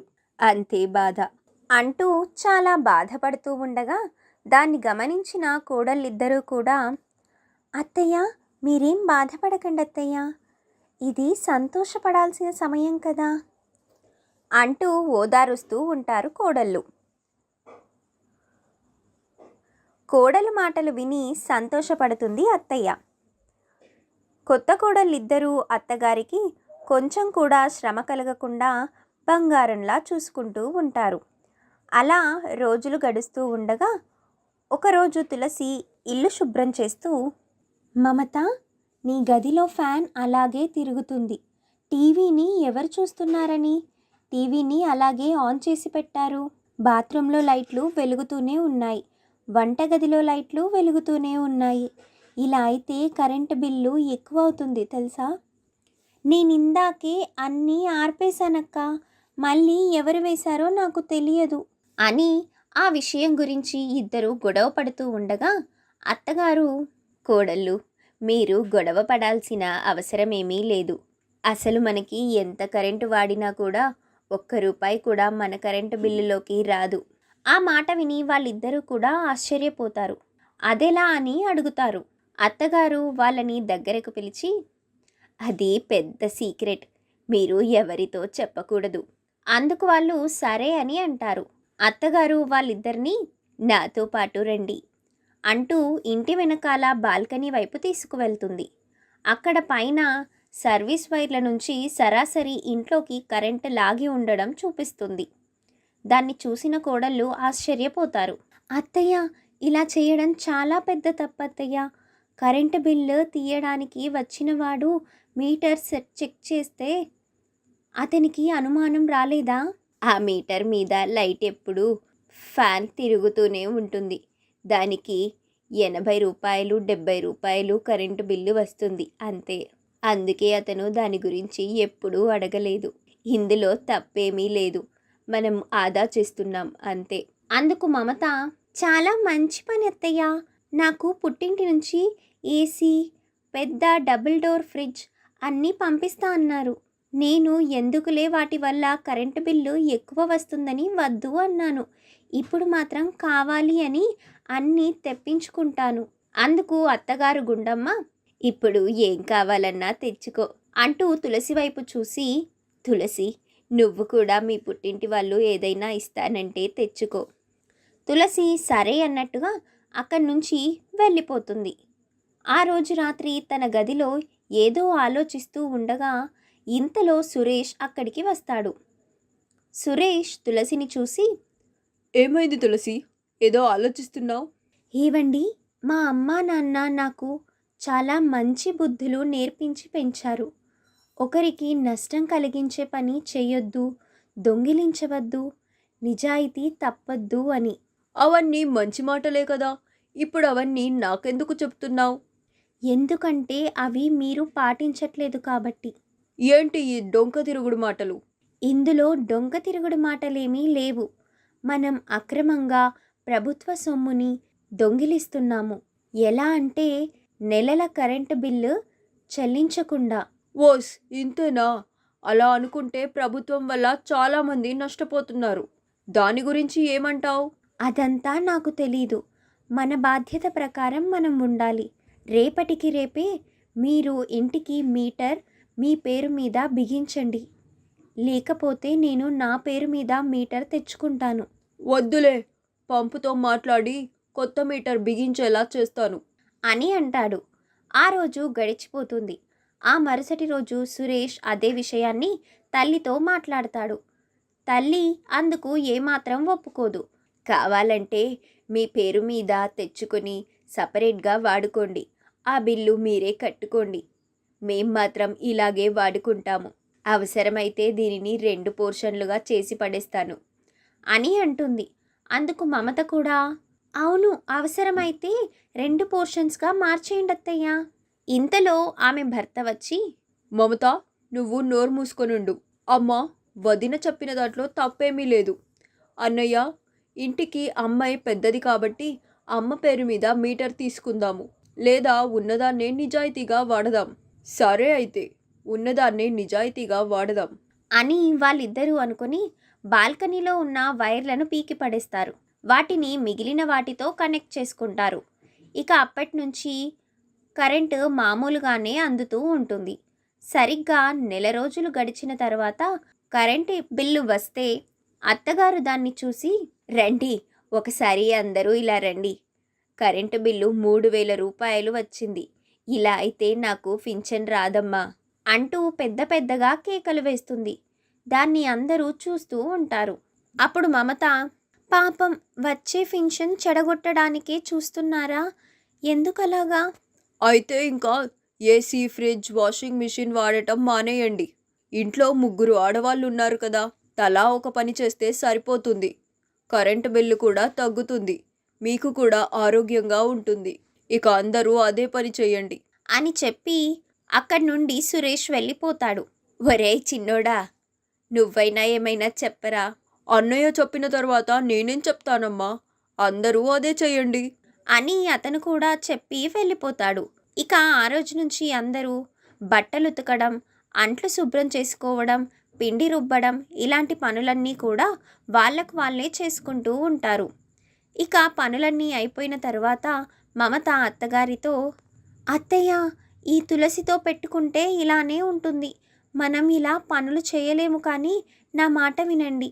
అందరూ రాత్రిపూట నిద్రపోయిన తర్వాత మెయిన్ ఆపేసి దొంగచాటుగా కనెక్షన్ పెట్టేసుకుంటే ఆ కరెంట్ మీద మనం వాషింగ్ మిషన్ని పిండి రుబ్బుకోవడానికి ఉపయోగపడేలా చేసుకుందాము. కొంతవరకు శ్రమ తగ్గుతుంది, అలాగే కరెంటు బిల్లు కూడా తగ్గుతుంది. ఆ తర్వాత ఉదయాన్నే దాన్ని తీసి పడేద్దాము, రేపటి నుంచి బట్టలు ఉతకకండి అని అంటుంది. అత్తగారు, నా కోడలు బంగారం, మంచి సలహా ఇచ్చావమ్మా అంటూ తనని మెచ్చుకుంటూ ఆ మరుసటి రోజు రాత్రి సమయం అందరూ నిద్రపోతూ ఉండగా మెయిన్ ఆపేసి చిన్న కోడలు, అత్తయ్య ఇద్దరూ కలిసి బాల్కనీలో దొంగతనంగా కరెంటు ఇంట్లోకి లాగుతారు. ఆ తర్వాత పనులన్నీ చేసుకుంటారు. అలా వాళ్ళు 1 నెల రోజులు చేస్తారు. అప్పటికి తులసికి అనుమానం వస్తూనే ఉంటుంది, కానీ దాన్ని వ్యక్తం చేయదు. ఇక నెల కరెంటు బిల్లు వచ్చే సమయానికి అప్పుడు తులసికి అర్థమవుతుంది, ఇంట్లో ఉన్న మగవాళ్ళు పొదుపుగా కరెంటుని వాడుతున్నారు అని అనుకుంటారు. తులసి మాత్రం అనుమానపడుతూ తనలో తాను, రోజు ఒక్క నిమిషం కరెంటు పోయి వస్తుంది. అక్కడే నాకు డౌట్ వచ్చింది. ఈ రోజుతో ఆ డౌట్ తీరిపోయింది. ఈ అత్తాకోడళ్ళు ఏదో చేస్తున్నారు. ఈరోజు వాళ్ళ పని అయిపోయింది అని ఆ రోజు రాత్రి మమత, గుండమ్మ మెయిన్ ఆపేసి వెనక నుంచి కరెంటు దొంగతనంగా లాగుతారు. ఇంట్లో కరెంట్ రాగానే ఎదురుగా కోడలు, ఇద్దరు కొడుకుల్ని చూసి ఆశ్చర్యపోతుంది అత్తగారు. మమత చాలా కంగారు పడుతూ ఉంటుంది. కొడుకులిద్దరూ తల్లిని తిడతారు. ఎందుకమ్మా ఇలాంటి పనులు చేస్తున్నారు? అక్రమంగా వచ్చిన డబ్బు నిలబడదు అని తిడతాడు సురేష్. అర్జున్ కూడా మమతని తిట్టడంతో వాళ్ళు చాలా బాధపడతారు. అప్పుడు తులసి వాళ్ళని ఓదారుస్తూ, మీకు నా మీద కోపం ఉన్నా సరే ఈ మాట చెప్పకుండా ఉండలేను. మనం ఎదుటి వాళ్ళు సరిగ్గా వెళ్లకుండా అక్రమ మార్గంలో వెళ్తున్నారు అంటే ఎలాగైతే కోపం చూపిస్తామో, ఎవరన్నా గవర్నమెంట్ ఎంప్లాయీస్ లంచం అడిగితే మనం ఎందుకు కోప్పడతామో తెలుసు కదా. అలాంటిది మనమే తప్పు చేస్తే ఎలా? అప్పుడు వాళ్ళకి మనకి తేడా ఏముంది? మనం కూడా తప్పు చేస్తున్నట్టే కదా అని కాస్త నీతి మాటలు చెప్పడంతో వాళ్ళు తప్పు తెలుసుకొని అలా దొంగతనంగా కరెంటుని తీసుకోవడం మానేస్తారు. అందరూ వాళ్ళ పనులు సొంతంగా చేసుకుంటూ కరెంటుని ఆదా చేస్తూ తదుపరి తరాలకు కూడా అందించాలి అన్న ఉద్దేశంతో కరెంటుని పొదుపు చేస్తూ సంతోషంగా ఉంటారు. అత్తగారి విగ్గు. తులసి, మమత ఇద్దరు తోడికోడళ్ళు. బంగారం లాంటి అత్త దొరికిందని వాళ్ళు ఎంతగానో సంతోషపడుతూ ఉంటారు.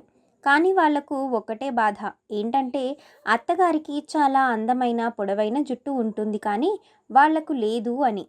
ఆ విషయం గురించి అత్తగారిని అడిగితే అత్తగారు, నేనేం చేస్తానమ్మా, రోజు ఉదయాన్నే లేచి జుట్టుకి కొబ్బరి నూనె పెడతాను, మరుసటి రోజు ఉదయం తల స్నానం చేస్తాను.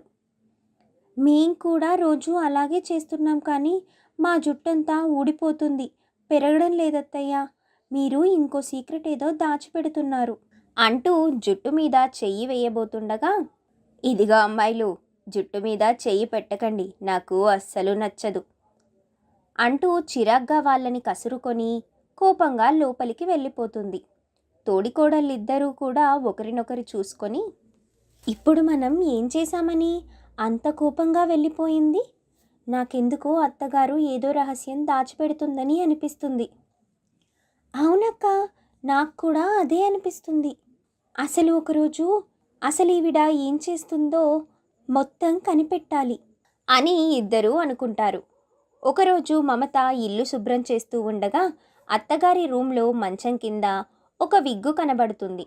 దాన్ని చూసి మమత, ఇదేంటి విగ్గు ఇక్కడికి ఎలా వచ్చింది, ఎవరు తీసుకొచ్చారు అని తను కంగారుగా తులసి దగ్గరికి వెళ్ళబోతుండగా అత్తగారు అక్కడికి వచ్చి, మమత, అది నా స్నేహితురాలు తీసుకురమ్మని చెప్పింది, దాన్ని నేను రేపు తీసుకొని వెళ్ళాలి. దాన్ని నువ్వు ఎక్కడికి తీసుకెళ్తున్నావు? నీకు కావాలంటే కొత్తది కొని పెడతాను. నాకు కొత్త దాంతో పనేం లేదత్తయ్యా, అసలు ఇది ఎలా ఇక్కడికి వచ్చిందా అని కంగారుగా బయటకి పరిగెత్తాను అంతే. అత్తగారు సర్లే ఇలా ఇవ్వు అంటూ దాన్ని తీసుకొని తన గదిలోకి వెళ్ళి తలుపు వేసుకుంటుంది. మమత వెంటనే పరిగెత్తుకుంటూ వెళ్ళి తులసితో జరిగిన విషయమంతా చెప్తుంది. అప్పుడు తులసి, నాకిప్పుడు బాగా అర్థమైంది, అత్తగారి జుట్టు ఒరిజినల్ కాదు అని. ఆమె విగ్గు పెట్టుకొని మనల్నందరినీ మోసం చేస్తోంది. అసలు ఆమెను రెడ్ హ్యాండెడ్గా పట్టుకోవాలి. అది అసాధ్యమక్క. అసాధ్యం అనుకోవడం సరైంది కాదు, ఏం చెయ్యాలో నేను చెప్తాగా అని అంటుంది. ఇక ఆ రోజు గడిచిపోతుంది. ఆ మరుసటి రోజు ఉదయం కోడళ్ళిద్దరూ కూడా, అత్తయ్య, మీ అబ్బాయి వాళ్ళు కొన్ని రోజులు రావడానికి కుదరదట, మేము అలా వెళ్ళి వస్తాము. వాళ్ళ ఉద్యోగం పనిలో ఉంటే మీరు వెళ్ళి ఏం చేస్తారు? మా కోసం ఒకరోజు సెలవైతే దొరుకుతుందని చెప్పారు. ఆ ఒక్కరోజే అలా బయట తిరిగి సరదాగా వస్తామత్తయ్యా. సర్లే అయితే, జాగ్రత్తగా వెళ్ళండి అని అంటుంది. ఇక వాళ్ళు సరే అని అక్కడి నుంచి బట్టలు సర్దుకొని వెళ్తారు. ఆ రోజు రాత్రి సమయం అత్తగారు నిద్రపోతూ ఉంటుంది. అప్పుడు కోడళ్ళిద్దరూ దొంగల్లాగా ఇంటి వెనక గదిలో నుంచి ఇంటి లోపలికి వస్తారు. ఇంతలో అత్తగారు బకెట్తో నీళ్లు తీసుకువచ్చి బయట పెట్టి, ఏంటో నాకు ఈ కర్మ, 4 రోజులకొకసారి ఈ విగ్గుని ఉతుక్కోలేక చేస్తున్నాను. కోడళ్ళు ఉంటే ఎక్కడ నా విగ్గు బాగోతం బయట పడుతుందో అని అందరూ నిద్రపోయిన తర్వాత ఉతుక్కోవాల్సి వస్తుంది. ఇది ఆరకపోతే మళ్ళీ ఇబ్బంది. తల స్నానం చెయ్యాలి అంటూ వాళ్ళకి చెప్పాల్సి వస్తుంది. ఏంటో నాకు ఈ కర్మ అంటూ తలకి ఉన్న విగ్గుని తీసి ఉతుక్కోవడం మొదలు పెడుతుంది. దాన్ని చూస్తున్న కోడళ్ళిద్దరూ కూడా చాలా ఆశ్చర్యపోతారు. చూసావా మమత, మన అత్తగారు మనల్ని ఎంతగా మోసం చేశారో. ఆమెకు బట్టతల అని ఎక్కడ ఆమెను మనం అవమానపరుస్తామో అని ఆమెకు భయం వేసి ఇన్ని రోజులు ఈ విషయాన్ని దాచిపెట్టింది. అవునక్క, పాపం ఇప్పుడు మనకి నిజం తెలిసిపోయిందిగా. మనకు నిజం తెలిసిపోయినా తెలియనట్టే ఉందాం. ఆమె అలా ఎందుకు చేస్తుందో మనకి అర్థమైనప్పుడు ఎందుకు ఆమెను బాధ పెట్టడం? సరే, చిన్నగా వెళ్ళిపోదాం పద అని ఇద్దరూ అక్కడి నుంచి వెళ్ళిపోబోతుండగా మమత చెయ్యి తగిలి అక్కడ ఉన్న కుండి కింద పడిపోతుంది. అత్తగారు వెంటనే వెనక్కి తిరిగి వాళ్ళని చూస్తుంది. వాళ్ళు కూడా ఆమెను చూస్తారు. అత్తగారు కంగారుగా తడిసిన విగ్గుని పెట్టుకుంటుంది. వాళ్ళు చిన్నగా అత్తగారి దగ్గరికి వస్తారు. అత్తయ్య, మాకు నిజం తెలిసిపోయింది. మీరింకా నటించాల్సిన అవసరం లేదు. మీరు ఎందుకిలా చేశారో మేము అర్థం చేసుకోగలం. ఆ మాటలకి అత్తగారు కొంచెం బాధపడుతూ, మీరు నన్ను అర్థం చేసుకున్నారు కానీ సమాజం మాత్రం నన్ను అర్థం చేసుకోలేదు. బట్టతలది అని నన్ను ఎంతగానో అవమానపరిచారు. నాకు పెళ్ళి కాదు అని ఎంతోమంది శపించారు. దాన్ని చూస్తున్న నా తల్లిదండ్రులు ఎంతగానో బాధపడ్డారు. అందుకని నేను నా తల్లిదండ్రుల్ని వదిలిపెట్టి శాశ్వతంగా వెళ్ళిపోదాం అనుకున్నాను. అప్పుడే మీ మావయ్య నా జీవితంలోకి రావడం, ఈ విగ్గుని కొనిపెట్టడం, నన్ను పెళ్లి చేసుకోవడం జరిగింది. అప్పటినుంచి ఇది నిజమైన జుట్టే అన్నట్టుగా ఉండాల్సి వచ్చేది. ఇప్పటిదాకా ఈ నిజం చనిపోయిన మీ మామయ్యకి నాకు తప్ప ఎవ్వరికీ తెలియదు. ఇప్పుడు మీకు తెలిసింది. అందుకు కోడళ్ళు, అత్తయ్య, మీరేం కంగారు పడద్దు. మేము ఈ విషయాన్ని ఎవ్వరికీ చెప్పము. అసలు మేము ఈ విషయాన్ని ఇప్పుడే ఇక్కడే మర్చిపోతున్నాము. మీరు కూడా మర్చిపోండి. సమాజం దృష్టిలో మిమ్మల్ని అవమానపరచడం మాకు ఇష్టం లేదు అని అంటారు. ఆ మాటలు విన్న ఆమె చాలా సంతోషపడుతూ అర్థం చేసుకునే కోడళ్ళు దొరికినందుకు చాలా సంతోషంగా ఉంది అని అంటుంది. తను చాలా సంబరపడుతూ ఉంటుంది. ఇక అప్పటి నుంచి రాత్రి సమయంలో వాళ్ళ ముందే విగ్గు శుభ్రం చేసుకుంటూ ధైర్యంగా ఉంటుంది. తెలివైన పల్లెటూరి అత్త. గుండమ్మ మచిలీపట్నంలో తన కొడుకు కోడళ్లతో నివసిస్తూ ఉంటుంది. భర్త రంగయ్య చనిపోవడంతో ఆమె చాలా కుంగిపోయినట్టు అయిపోతుంది. దాన్ని గమనించిన పెద్ద కోడలు తులసి భర్త సురేష్తో, ఏవండి, మీ అమ్మగారు మామయ్య చనిపోయారని చాలా బాధపడుతున్నారు. సరిగ్గా ఎవరితో మాట్లాడటం లేదు. తిండి కూడా సరిగ్గా తినడం లేదు.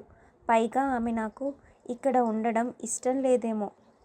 తను ఊర్లోనే ఉంటాను అంటే ఊరికి పంపిద్దామండి. నేను కూడా అదే ఆలోచిస్తున్నాను. కానీ ఒంటరిగా ఒక్కతే ఊర్లో ఉండటం అంత మంచిది కాదు. ఏం చేయాలో అర్థం కావడం లేదు. తులసి కొద్దిసేపు ఆలోచించి, సరే, ఒక పని చేయండి. రేపొద్దున ఒక మంచి ఫోన్ కొనుక్కొని రండి, నేను చెప్తాను. అతను ఆశ్చర్యంగా ఎందుకు అని అడుగుతాడు. నేను చెప్తానుగా, మీరు ఫోన్ తీసుకురండి. అందుకతను సరే అంటాడు. ఆ మరుసటి రోజు ఉదయం ఒక ఫోన్ తీసుకొని తులసికి ఇస్తాడు. తులసి ఆ ఫోన్ తీసుకొని అత్తగారి దగ్గరికి వెళ్ళి, అత్తయ్య, మీకోసమే మీ అబ్బాయి ఫోన్ కొనుక్కొచ్చాడు. ఇందులో చాలా గేమ్స్ ఉంటాయి. మీరు వాటిని ఆడుకుంటూ కాలక్షేపం చేయొచ్చు. అలాగే చాలా మంచి మంచి సీరియల్స్ ఇంకా చాలా ఉంటాయి. ఒకవేళ మేము బయటకి మీకు ఏదైనా కావాలంటే మీరు ఫోన్ చేయొచ్చు. సిమ్ కూడా తీసుకొచ్చాము అని సిమ్ వేసి ఫోన్ ఆమెకు ఇస్తుంది. అప్పుడు గుండమ్మ, చూడమ్మా కోడలి పిల్ల, నేను పల్లెటూరులో ఉన్న 10వ తరగతి వరకు చదువుకున్నాను. నాకు కొంత జ్ఞానం ఉందిలే. ఎందుకు ఈ ఫోన్ ఇస్తున్నావో నాకు బాగా అర్థమైంది. నేను ఈ ఫోన్లో పడితే మీ మామయ్యను మర్చిపోతాననే కదా. అవునత్తయ్య, మీరు నిజమే చెప్పారు. ఎంతకాలమని మీరు ఇలా ఒక్కరే కూర్చొని బాధపడతారు? అది మీ ఆరోగ్యానికి అంత మంచిది కాదు. నా మాట వినండి, ఇది తీసుకోండి అని చెప్పి అక్కడి నుంచి వెళ్ళిపోతుంది. అత్తగారు కోడలు చెప్పింది కూడా నిజమే కదా అంటూ భర్త జ్ఞాపకాలు మర్చిపోయేటందుకు ఫోన్ వాడటం మొదలు పెడుతుంది. ఇక 24 గంటలు ఫోన్ పిచ్చే పట్టుకుంటుంది. దాన్ని చూసిన చిన్న కోడలు మమత తులసితో, అక్క 24 గంటలు ఆ ఫోన్లో ఏం చేస్తుందో ఏమో, ఏమీ అర్థం కావట్లేదు. అసలు ఒక్క పని కూడా చేయటం లేదు. నువ్వు అనవసరంగా ఫోన్ తీసుకొచ్చిచ్చావు. ఆమె సంతోషంగా ఉంటే అంతే చాలు మమత. పనులంటావా, అవి మనకు ఎప్పుడూ ఉండేవే కదా. అంతేలే అక్క, ఎంతైనా పెద్ద కోడలివి కదా, అత్తగారికి బాగా సపోర్ట్ చేస్తున్నావు. అయినా నాకెందుకులే అని అంటుంది. ఇక రోజులు గడుస్తున్నాయి. ఒకరోజు ఇంటి ముందుకి ఒక డెలివరీ బాయ్ వచ్చి, మేడం, లోపల ఎవరున్నారు అని అడుగుతాడు. మమత బయటకి వచ్చి, ఎవరు కావాలండి మీకు అని అడుగుతుంది. అందుకతను, మేడం, ఇదిగో ఈ అడ్రస్కి డెలివరీలు వచ్చాయి మేడం. ఏదో తప్పు అడ్రస్ అనుకుంటా బాబు, ఇవన్నీ మేమేం ఆర్డర్ చేయలేదు, వెళ్ళిరాపో అని అంటుంది. అతను, లేదు మేడం, ఇవన్నీ మీరే ఆర్డర్ చేసినవి, మీకే ఆర్డర్ వచ్చాయి. గుండమ్మ అంటే ఎవరు? ఆమెను పిలవండి. మమత ఆశ్చర్యంగా అత్తగారిని పిలుస్తుంది. అత్తగారితో పాటు తులసి కూడా వస్తుంది. అప్పుడు గుండమ్మ, ఏంటి బాబు అని అడిగితే అతను, మీకు ఈ కొరియర్ వచ్చింది మేడం, తీసుకోండి అని చాలా బహుమతుల్ని ఇస్తాడు. ఆమె సంతకం చేసి అతన్ని పంపిస్తుంది. అవన్నీ చూసి కోడళ్ళిద్దరూ ఆశ్చర్యపోతారు. గుండమ్మ వాటిని లోపలికి తీసుకువెళ్ళి ఓపెన్ చేసి చూస్తుంది.